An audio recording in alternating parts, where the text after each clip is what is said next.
Hey guys, Mom and Son Train Rail fans coming to you.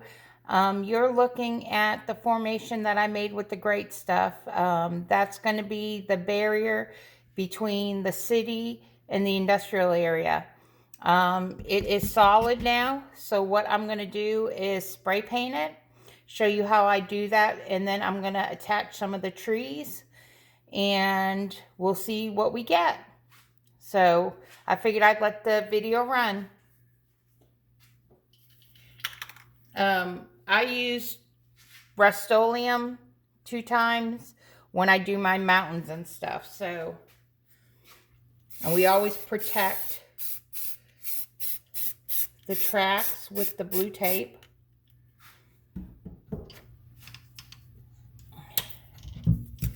And I'm going to need a little bit more blue tape down on this one, just to make sure that I don't ruin the track. So you'll see me reaching over and just putting some extra protection on there. And I have tape all around. We did have to cut the back a little bit because it came really close to the track when it expanded.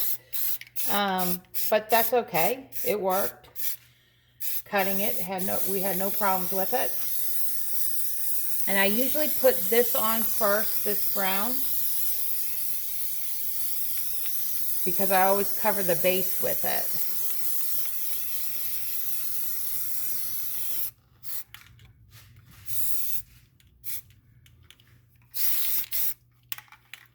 Okay.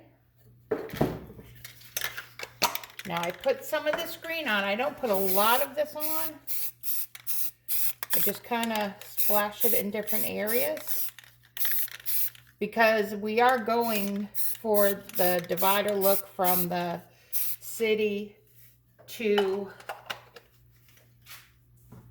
the industrial area.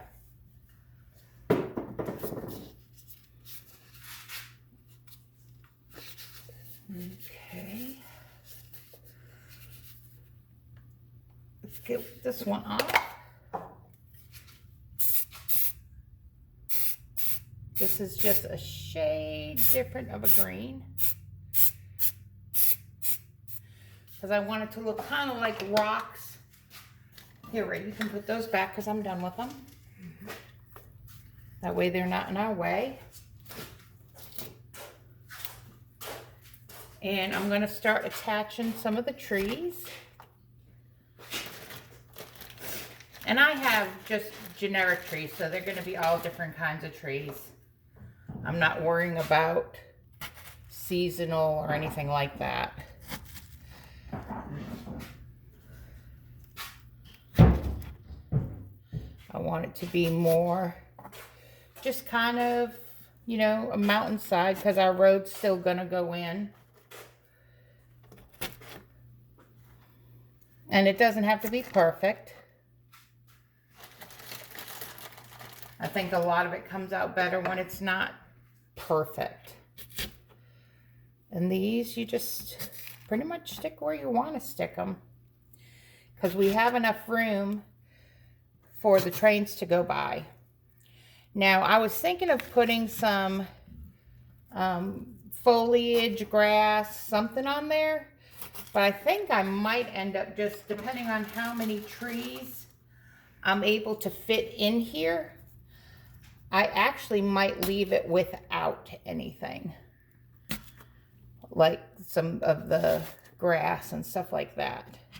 I'm starting to think I might just leave it alone with the trees,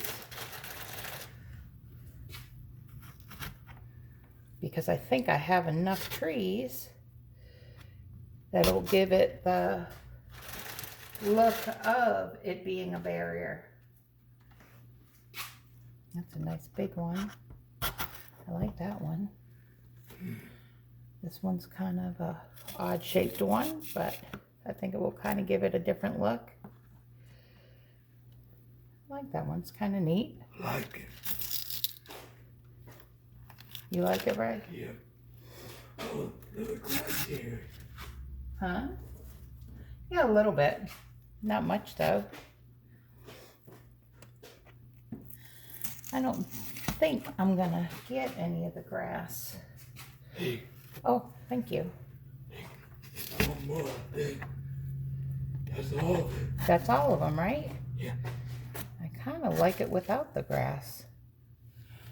It looks like a forest. It does. It looks like a forest, doesn't it? With the ground. We did make a mess over here, didn't we? Yeah. You can throw these away. And I'm going to pick up the camera so people can see what it really looks like. And I'm probably going to have to sit and think about it.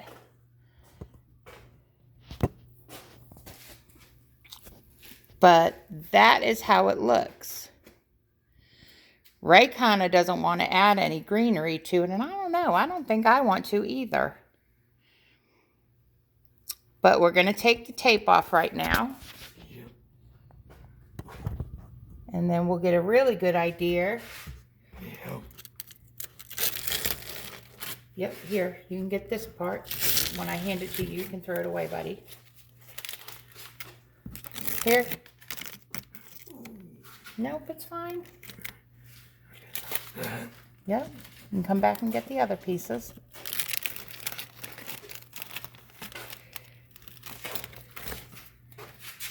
That one, watch out, and get on your shirt.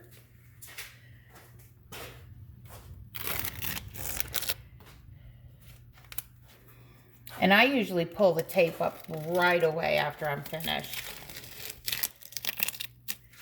Okay, there's that piece. And there's those pieces. You got them? Yep. And I think that's it. That's all of it. Okay, so there it is. I'll give it to you from this angle. And I'll give it to you, if I can, from that angle. And we still have plenty of room to put the road in front of it. Let us know what you think. Thanks.